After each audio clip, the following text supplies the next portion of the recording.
Hello, welcome back. അപ്പം ബിരിയാണി കഴിക്കാനിരുന്ന എന്നെ ഒരു കുഴിമന്തി തീറ്റിച്ച കഥയാണ് ഇന്നത്തെ ഷോർട്ട് വീഡിയോ. അപ്പം ഞങ്ങളുടെ ഷോറൂമിൻ്റെ അടുത്തായിട്ടാണ്, കണ്ണൂർ കണ്ണോത്തഞ്ചാലിന് അടുത്തായിട്ടാണ് മന്തി മഹൽ. റീസെൻ്റ്ലി ലോഞ്ച്ഡ് ആയിട്ടുള്ള ഒരു കുഴിമന്തി സ്പെഷ്യൽ ഹോട്ടലാണ്. അപ്പോൾ ഇവിടെ ഇതിൻ്റെ മെനു ബാറിലൊക്കെ ബിരിയാണി കാണുന്നുണ്ട്, പക്ഷേ ഇവിടെ മന്തി മാത്രമേ ഉള്ളൂ. എനിക്ക് മന്തി ആക്ച്വലി ഇഷ്ടമല്ല. ഞാൻ രണ്ടാമത്തെ പ്രാവശ്യമാണ് ലൈഫിൽ കഴിക്കുന്നത്. കമ്പയർ ചെയ്യാൻ വേണ്ടി കൂടുതൽ കഴിച്ച എക്സ്പീരിയൻസ് ഒന്നുമില്ല. നമ്മൾ 2 മന്തിയാണ് ഓർഡർ ചെയ്തിട്ടുണ്ടായിരുന്നത്. അതായത് ഡിഫറെൻറ്റ് ഷവായിയും അതുപോലെ തന്നെ അൽഫാമും. ഷവായി മന്തി അത്യാവശ്യം നല്ല, ഷവായിൻ്റെ ആ ചിക്കനൊക്കെ നല്ല ടേസ്റ്റ് ഉണ്ടായിരുന്നു. അൽഫാം മന്തിയൊന്നും എനിക്ക് നോർമലി ഈ മസാല ഇല്ലാത്ത ചോറൊന്നും ഇഷ്ടമാവില്ല. എനിക്ക് ഈ നമ്മുടെ സ്വന്തം നാടൻ ബിരിയാണിയും ചോറും കറിയൊക്കെ ഇഷ്ടമാവും.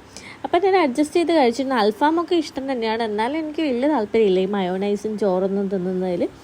അപ്പോൾ ഇതിൽ മാങ്ങയും ക്യാരറ്റൊക്കെയുള്ള സാലഡ് വരുന്നുണ്ട്, സ്പെഷ്യൽ സോസ് വരുന്നുണ്ട്, അൺലിമിറ്റഡ് റൈസാണ്. അപ്പോൾ നിങ്ങൾ കഴിച്ചിട്ടുള്ളവരാണെങ്കിൽ തീർച്ചയായും അഭിപ്രായം കമൻറ്റ് ചെയ്യുക.